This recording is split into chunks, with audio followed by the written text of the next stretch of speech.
পুনর্বহাল করে তাকে তদন্ত দায়িত্ব দিচ্ছে। এখানে তার রাজনৈতিক প্রতিহিংসাতে প্রতিফলিত হয়েছে। এবং যে উনি যে মুফতি হান্নানকে 100টা সাক্ষী হওয়ার পরে মুফতি হান্নানকে আবার রিমান্ডে নিল। মুফতি হান্নান আগে কিন্তু 164 করেছিল, সেখানে আসামিদের নাম বলেছে, কাদের নাম বলেছে সেগুলো নাই। সাবসিকুয়েন্টলি মুফতি হান্নানকে আব্দুল কাদের আখন্দ আবার রিমান্ডে নিয়ে 100 সাক্ষীর পরে তাকে আবার রিমান্ডে নিয়ে টর্চার করে তাকে 160 করেছে। সেই 160 পরে তারেক রহমান সহ অনেকের নাম আনিয়েছে। পরবর্তীতে মুফতি হান্নান কোর্টে গিয়ে বলছে যে আমার হাত দেখেন, আমার পা দেখেন, সামনে ঘুরিয়ে ফেলছে আমাকে। শুধু আমি তারেক রহমান সাহেবকে চিনিও না, আমি রাজনীতিবিদদেরকে চিনিও না। এবং সেটা আবার প্রপারলি নেওয়া হয়নি, আইন অনুযায়ী নেওয়ার সেটা নেওয়া হয়নি। এছাড়াও আদালত, আমাদের সুপ্রিম কোর্ট, হাইকোর্ট ডিভিশন পর্যবেক্ষণ করতে 50,000 লোক ছিল, একজন সাক্ষীও বলে নাই যে ষড়যন্ত্র হচ্ছে সেই ষড়যন্ত্রকে প্রমাণিত করছে। একজন সাক্ষীও বলে নাই যে তারা দেখেছে কে বোমা মারছে। এবং সব কিছু বিবেচনা করে this a case of no evidence এবং কোনো সাক্ষী প্রমাণ আইনগত হবে নেওয়া হয় নাই। তার পরিপ্রেক্ষিতে আদালত সকল আসামিকে খালাস দিয়েছে, ইনক্লুডিং যারা আপিল করে নাই তারেক রহমান সহ তাদেরকেও খালাস দিয়েছে। এবং এছাড়া এটা রাজনৈতিক উদ্দেশ্য ছিল। সরকার যেটা বলেছেন আমার সহকর্মীরা, সরকার রাজনৈতিক উদ্দেশ্যে এই মামলাটা নিয়েছিল এবং রাজনৈতিকভাবে এটা বিচার করেছে বলে আজকে আইন কানুন সাক্ষ্য আইন কোনো কিছু ফলো করে নেই। এই জন্য আদালত আমরা ন্যায় বিচার পেয়েছি। সরকারের মূল উদ্দেশ্য শুধু দুইটা, একটা ছিল তো রাজনৈতিক উদ্দেশ্য ছিলই, আরেকটা ছিল জিয়া পরিবারকে রাজনীতি থেকে বিদায় করে দেওয়া। এবং সেই জন্য আপনারা জানেন যে বেগম খালেদা জিয়ার বিরুদ্ধে মিথ্যা মামলা দিয়ে তাকে মৃত্যুর মুখে ঠেলে দিয়েছিল। এবং পরবর্তীতে এই যে তারেক রহমানের বিরুদ্ধে 4টি চার্জশিটের পরে তাকে এই মামলার মধ্যে এনে তাকেও মৃত্যুদণ্ড দিয়ে শেষ করতে চেয়েছিল। অর্থাৎ জিয়া পরিবারকে রাজনীতি থেকে চিরবিদায়ের জন্য ছিল। এই সরকার ছিল প্রতিশোধ পরায়ণ এবং তারা এটাকে ব্যবহার করেছে অস্ত্র। এই যে 21শে আগস্ট গ্রেনেড হামলাটাকে তারা অস্ত্র হিসাবে ব্যবহার করে জিয়া পরিবারকে ধ্বংস করার তাদের হীন চড়িয়ে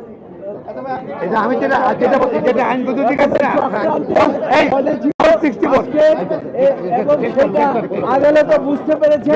আদালত দ্বিতীয় 164 স্বীকারোক্তি সেটা কোনো আইনগতভাবে গ্রহণ করা হয়নি।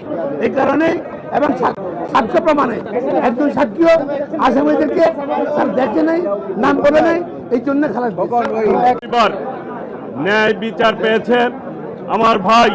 দীর্ঘ 17 বছর ধরে একটি মিথ্যা মামলায় জেলে ছিলেন। আজকে আমার পরিবারের পক্ষ থেকে এইখানে আইনজীবী যারা রয়েছেন তাদেরকে আমি ধন্যবাদ জানাচ্ছি, সাধুবাদ জানাচ্ছি। এবং আজকে এই রায়ের মাধ্যমে প্রমাণিত হয়েছে যে মামলাটি সম্পূর্ণ মিথ্যা ছিল, ভিত্তিহীন ছিল এবং আমরা ন্যায় বিচার পেয়েছি। এতে আমরা পারিবারিকভাবে খুশি হয়েছি এবং আল্লাহ রাব্বুল আলামিনের কাছে শুকরিয়া জ্ঞাপন করছি। আলহামদুলিল্লাহ, আলহামদুলিল্লাহ। আমি 2008 থেকে এই মামলার পিছনে আছি। প্রথম যখন এই মামলা শুরু হলো সেখান থেকে আজ পর্যন্ত আমি এই গত 16 বছর এই মামলার ডিফেন্সে আমি আর্গুমেন্ট করেছি এবং শেষ পর্যায়ে এসে আমার সৌভাগ্য হয়েছিল সমস্ত আসামিদের জন্য আমি আর্গুমেন্ট করেছি। তো এই মামলায় আমরা মাননীয় আদালতের কাছে হাইকোর্ট ডিভিশনে যেই বেঞ্চে এই মামলাটা আজকে নিষ্পত্তি হলো আমরা কৃতজ্ঞ। আমরা অত্যন্ত আন্তরিকভাবে কোর্টকে আমরা সাধুবাদ জানাই যে আমরা ন্যায় বিচার পেয়েছি। কারণ হলো দুটা দিক, সাক্ষ্য এবং আইন, এই কোনো দিক থেকে এই মামলা প্রমাণিত হয়নি। এবং মাননীয় আদালত আজকে তার রায়ে যেটা উল্লেখ করেছেন সেটা হলো যে এই মামলার যে কনফেশনাল স্টেটমেন্ট, এই কনফেশনাল স্টেটমেন্টের উপর ভিত্তি করে অন্য আসামিকে সাজা দেওয়া যায় না এবং একজনের কনফেশনাল স্টেটমেন্টের উপর ভিত্তি করে কখনো 120B of the penal code অর্থাৎ ক্রিমিনাল কনস্পিরেসি এটা প্রমাণ করা যায় না। সাক্ষ্য আইনের সেকশন 10 অনুযায়ী anything said done or written এটা ইন্ডিপেন্ডেন্ট হতে হবে এবং এই মুফতি হান্নানের প্রথম কনফেশনের উপর ভিত্তি করে প্রথম চার্জশিট, কাজে প্রথম চার্জশিট যাদের বিরুদ্ধে আনা হয়েছিল তাদের বিরুদ্ধেও আদালত ওই স্বীকারোক্তি ছাড়া আর কোনো এভিডেন্স পাননি। তারপরে দ্বিতীয় চার্জশিট যেখানে তারেক রহমান সাহেব সহ অন্যান্য যাদেরকে আনা হলো, লুৎফুজ্জামান বাবর, আরিফ কমিশনার, কাজী কায়কোবাদ এবং অন্যান্য যারা দ্বিতীয় চার্জশিটে, তাদের বেলায়ও দেখা গেছে যে ওই কনফেশনাল স্টেটমেন্ট ছাড়া আর কোনো এভিডেন্স নাই। এখন এই কনফেশনাল স্টেটমেন্ট প্রথম এবং দ্বিতীয় যেটা, এই দুটাই মুফতি হান্নান তার জীবদ্দশায় উনি এটাকে রিট্রাক্ট করে গেছেন। কাজে রিট্রাক্টেড কনফেশন এবং সেটার যদি করবোরেটিভ অন্য কোনো এভিডেন্স না থাকে তাহলে এটার উপর ভিত্তি করে কোনো আসামিকে সাজা দেওয়া যায় না। ইভেন যে আসামি কনফেশন করেছে উনি যদি বেঁচে থাকতো ওনার বেলাও এটা প্রযোজ্য হতো না। আর যেটা আজকে আদালত যেটা বলেছেন সেটা হলো যে সেকেন্ড যে চার্জশিট, এই সেকেন্ড চার্জশিটটা হাইলি ইলিগাল বিকজ সেকেন্ড চার্জশিটের প্রভিশন আমাদের আইনে যেটা আছে সেটা হলো যে অফিসার ইন চার্জ যদি নতুন করে এভিডেন্স পায় তাইলে উনি এই সাপ্লিমেন্টারি চার্জশিট দিতে পারেন। কিন্তু এখানে দেখা যাচ্ছে যে এই সেকেন্ড চার্জশিটটা আসছে হলো আপন a prayer of the learned public prosecutor, উনি একটা দরখাস্ত দেওয়ার পরে এটা মঞ্জুর করেছেন কোর্ট। দ্রুত বিচার আদালত এটা মঞ্জুর করে আবার যখন আপনার ফার্দার ইনভেস্টিগেশনের নামে রিইনভেস্টিগেশনের জন্য পাঠালেন, এই রিইনভেস্টিগেশনের রিপোর্টটা আসার পরে অর্থাৎ সেকেন্ড চার্জশিট আসার পরে সেটা কোনো ম্যাজিস্ট্রেট এটাকে অ্যাকসেপ্ট করেন নাই, না করে সরাসরি এটা সেশন জাজের মেট্রো সেশনে পাঠিয়েছে। উনি 193-তে আপনার কগনিজেন্স নিয়েছেন। আমরা কোর্টকে আইন দেখায় বললাম যে ইউর লর্ডশিপ দেখেন আপনারা, কারণ 191B of the code of criminal প্রসিডিউরে যদি ম্যাজিস্ট্রেট ইনিশিয়াল কগনিজেন্স না নেয় তাইলে এই কেস আপনার সেশনে বা দায়রায় এটা সুপার্দ হতে পারে না।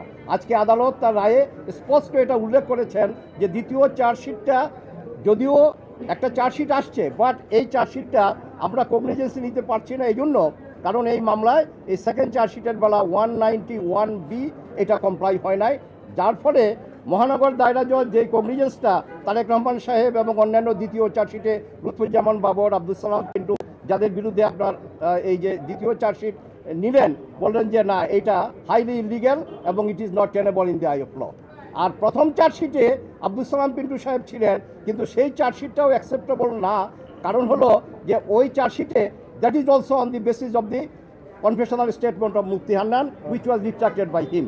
এবং এটা ছাড়া সবচেয়ে বড় কথা হলো যে 225 জন সাক্ষী ইনভেস্টিগেটিং অফিসার বাদ দিয়ে অন্য যারা ম্যাজিস্ট্রেট বাদ দিয়ে একজনও বলে নাই যে আমি দেখলাম ওমোকে আপনার এই গ্রেনেডটা মেরেছে, অথবা কারো স্বীকারোক্তিতে এই কথা নাই যে আমি নিজে এই গ্রেনেড মেরেছি অথবা এই গ্রেনেড মারতে আমি কাউকে দেখেছি। কাজে এখানে 302 কার বেলা হবে, সেখানে প্রকৃত খুনিকে সেটা নাই। কাজে আমি বলবো যে 2004-এ এই ঘটনাটা হয়েছে। একটা কথা আমি আইনের ছাত্র হিসাবে বলতে চাই যে অপরাধের গুরুত্ব বা এই নৃশংসতা যতটাই হোক না কেন, কিন্তু আসামিকে যদি একটা মামলায় আনতে হয় তার ইনভলভমেন্ট কী সেটা দেখতে হবে। কাজেই 21 আগস্টে এই ঘটনা হয়েছে, এই ঘটনাটা আমরা নিন্দা করি, কিন্তু এই মামলায় রাজনৈতিকভাবে এই মামলার ইনভেস্টিগেশন হয়ে যে অভিযোগপত্র আসলো, যেই ট্রায়াল আজকে 16 বছর 2008 সন থেকে আজকে 2024, এই 16 বছর যেই ট্রায়াল আমরা দেখলাম, যেহেতু আজকে শেষ রায় আমরা পেয়েছি এবং আসামির সমস্ত আসামিদেরকে মাননীয় আদালত খালাস করে দিয়েছেন, ইনক্লুডিং নন অ্যাপিলিং অ্যাকিউজড অর্থাৎ তারেক রহমান সাহেব এবং যারা কাজী কায়কোবাদ এবং অন্যান্য যারা আপিল করতে পারেননি তাদেরকেও এটা উনি খালাস দিয়েছেন। আমরা কোর্টের কাছে কৃতজ্ঞ।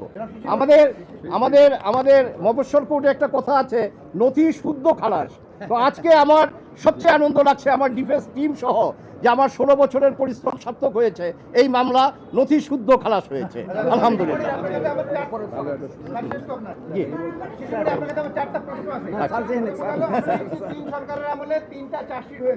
না, দুইটা চার্জশিট তদন্তের ফলাফল ভিন্ন না। প্রথম চার্জশিটে যাদেরকে আনা হয়েছে, সেকেন্ড চার্জশিটে নতুন করে আসামি আনা হয়েছে, কারণ আইন হলো একটা চার্জশিট একবার অ্যাকসেপ্ট হয়ে গেলে ওটা রিজেক্ট হয় না। দিনে একটা তদন্ত হয়েছিল কিন্তু রিপোর্ট হয়নি। 2008 সালের 9 জুন প্রথম একটি তদন্ত রিপোর্ট সাবমিট করা হয়। ওই তদন্ত রিপোর্টে 28 জনকে আসামি করা হয় এবং 61 জন সাক্ষী হয়ে যাওয়ার পরে আরেকটা তদন্ত করা হয়। এই তদন্তে এসে আরও 30 জনকে নতুন সাক্ষী করা হয়, আসামি করা হয়। দ্বিতীয় তদন্ত করা হয় মুফতি হান্নানের দ্বিতীয় কনফেশনের উপর ভিত্তি করে।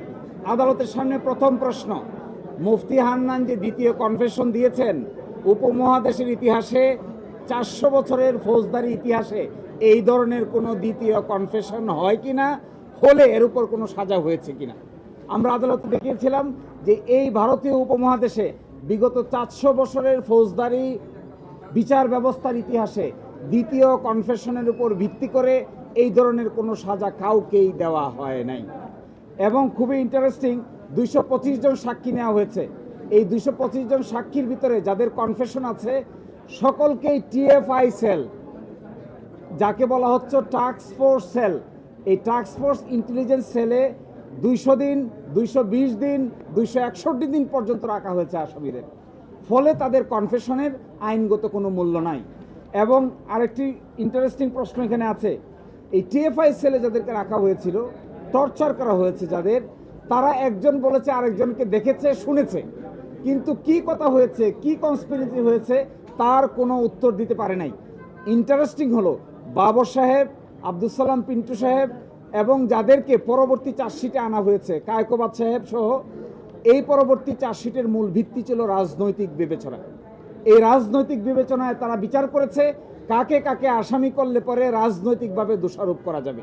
প্রকৃত আসামি তারা খুঁজতে যায় নাই। আজকে আদালতের সামনে দুটো মূল প্রশ্ন দাঁড়িয়েছে যে মুফতি হান্নানের দ্বিতীয় কনফেশনের উপর ভিত্তি করে কোনো সাজা দেওয়া যাবে কিনা। আদালত বলেছে নো, দ্বিতীয় কনফেশনের উপর ভিত্তি করে কাউকে কোনো সাজা দেওয়া যাবে না। প্রথমটা দাঁড়িয়েছে ফার্দার ইনভেস্টিগেশন যে হয়েছে, এই ফার্দার ইনভেস্টিগেশনের মামলার আমলে গ্রহণকারী আদালত কোনটা হবে? এই আমলে গ্রহণকারী আদালত হয়েছে ট্রায়াল কোর্ট। আইনে আছে আমলে গ্রহণ করবে হলো সব ম্যাজিস্ট্রেট আদালত। এখন দেখা গেছে আমলি আদালত আমলে না গ্রহণ করে যা বিচারিক আদালত আমলে গ্রহণ করেছে। হাইকোর্ট ডিভিশন বলেছেন এইটা বাংলাদেশের সকল সিদ্ধান্তের আলোকে অবৈধ হয়েছে এবং এই জন্য এই ট্রায়ালটাকে ইল্লিগ্যাল, অবৈধ ঘোষণা করেছেন। এবং সকল বিবেচনায় আমি যেটা বলতে চাই, অবশ্যই 21শে আগস্টে যা হয়েছে we all are sympathetic to that. 21শে আগস্টের ঘোষণার বিচার হোক, এভরিবডি ওয়ান্টস, কিন্তু যাকে ইচ্ছা তাকেই আসামি করা যাবে না, এটা তার এক শিক্ষা। এভিডেন্স যদি না থাকে, রাজনৈতিক বিবেচনায় কারো ঘাড়ে দোষ চাপিয়ে যদি বিচার করা হয় তাহলে তার শেষ পরিণতি ভালো হয় না। এই ঘটনা থেকে এখান থেকে শিক্ষা নিতে হবে। জি, জনাব তারেক রহমানকেও এই মামলা থেকে খালাস দিয়েছেন। আর বাইরেও তার মামলা আছেন। আরেকটি মামলা আমরা করছি মেইন 23 নম্বর কোর্টে, 10 টাক অস্ত্র মামলা। এই 10 টাক অস্ত্র মামলা শুনানির শেষ পর্যায়ে এসেছে। আমরা আশা করব ওই মামলায় একই ধরনের ফলাফল হবে। আচ্ছা, এই মামলা কি তাহলে এখানেই শেষ? আর 21শে আগস্টের হ্যাঁ, বলেন অ্যানসার দিয়ে তাদের কি হবে? জি, দেখেন 21শে আগস্টের মামলা যারা নিহত হয়েছেন, যারা আহত হয়েছেন, ডেফিনেটলি আমরা সকলেই তাদের প্রতি অত্যন্ত সহানুভূতিশীল। এটাই হতে হবে আইনের দৃষ্টিতে। কিন্তু প্রকৃত অপরাধী যদি রাষ্ট্রপক্ষ বের করতে না পারে তাহলে বিচারটা হবে কার? 100 মানুষও যদি খালাস পেয়ে যায়, নিরপরাধ একজনকেও আমরা সাজা দিতে পারি না। এই আইনের অধীনে যারা নিহত হয়েছেন, যারা পঙ্গু হয়েছেন, যারা জীবন হারিয়েছেন, গুলিবিদ্ধ হয়েছেন, সবার প্রতি we have very close sympathy and empathy to them. কিন্তু এই বলে বাবর সাহেব, এই বলে তারেক রহমান সাহেব, এই বলে মুজাহিদ সাহেব, এই বলে সালাম পিন্টু সাহেব, যাকে ইচ্ছা তাকেই আপনি সাজা দিতে পারবেন না। এটা ক্রিমিনাল জুরিসপ্রুডেন্সের কোনো নিয়মের মধ্যে পড়ে না। এই জন্যই যারা আহত হয়েছেন তাদের জন্য উচিত ছিল সুনির্দিষ্ট আসামি খুঁজে বাইর করা।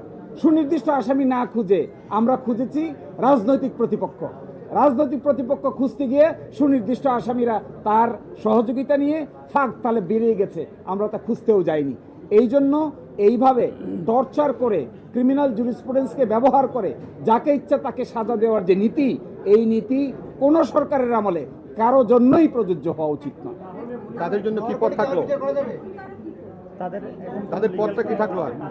জি, তারা যারা ভিকটিম হয়েছেন, যারা এই মামলায় হয়েছেন, তাদের জন্য প্রপার ইনভেস্টিগেশন হবে কিনা, that totally depends upon the state. রাষ্ট্র সেটা দেখবে। কিন্তু আমাদের কথা হলো কাউকে আপনি পান না কে আসামি হবে। বিচারিক প্রক্রিয়ায় তার এই খালাসের বিরুদ্ধে যা ইচ্ছে তা করতে পারবে তারা, কিন্তু এটা ডিপেন্ডস করবে যারা এখানকার আসামি ছিলেন কিংবা যারা ইনফরমেন্ট ছিলেন তাদের পরবর্তী লিগ্যাল পদক্ষেপের উপর। কিন্তু অ্যাজ অফ টুডে আপনি কাউকেই যদি আসামি খুঁজে না পান, প্রকৃত আসামি, এর অর্থ এটা না যাকে ইচ্ছে তাকেই আপনি সাজা দিয়ে দেবেন, এটা হবে না।